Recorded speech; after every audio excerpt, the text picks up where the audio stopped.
The murder of George Floyd touched departments around the country. Some have banned chokeholds and no-knock warrants. Other departments have ended qualified immunity. But one police chief is making changes to how he trains his officers, specifically when it comes to using guns. Chief Louis Dekmar has run the LaGrange Police Department in Georgia for 26 years. His police force is in the spotlight for its new shoot to incapacitate policy. Instead of officers aiming for the chest or the center of the person when they shoot, he is training his officers to shoot for the legs or stomach when they think it could stop a deadly threat. Chief Dekmar joins us live tonight. Thank you for being here on Prime. Thank you. So your approach runs counter to the typical police protocol around the country. Why do you think this policy is better than the long-established protocol? Well, it runs counter to the use of force in the United States, but the policies that we adopted are a consequence of looking what the policies around the world as it relates to Europe and the Middle East, and the police use of force application as it relates to firearms. For decades, Europe and Middle East countries have required their officers to make an assessment and determine whether or not they can place a shot in the stomach, pelvic area, or in the thigh to stop a threat without targeting the center mass, as we're taught here in the United States. And prior to the vernacular of center mass in the 60s and 70s, what we characterized that was shoot to kill. So although we changed the vernacular, we never changed the targeting. And we looked up some numbers. According to the Washington Post, more than 900 people have been shot and killed by police just in the past year in this country. Many of those shootings, of course, result in wrongful death lawsuits, lengthy, costly investigations, and those resources could be spent somewhere else, right?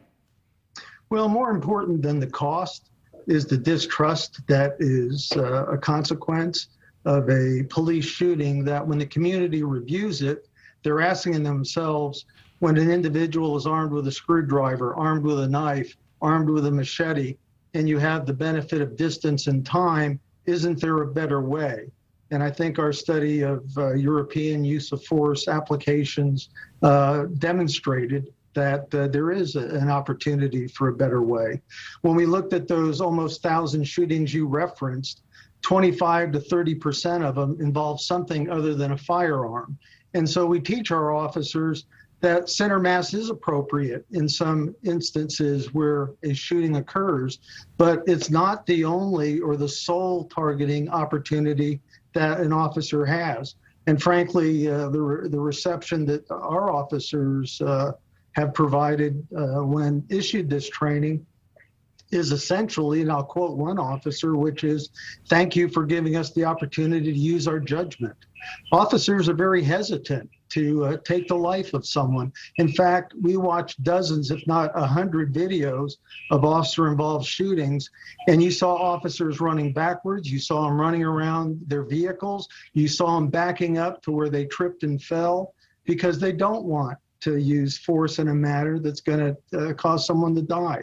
And so what this does is just provide another option. It doesn't eliminate shooting center mass, but what it does is it provides a training opportunity and a policy modification that provides that alternative.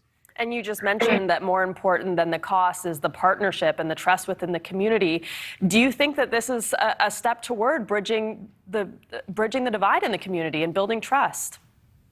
Absolutely, particularly when you look at those fatal shootings, consistent around the country, 25% of those individuals that are shot and killed by the police are affected by mental illness. There was a study done 12, 15 years ago, looked at 707 shootings in metropolitan areas.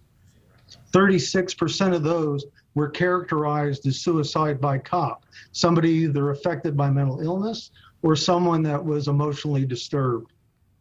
When we're called to those scenes, people expect us to provide a service. They don't expect when the dust settles, somebody's lost their life.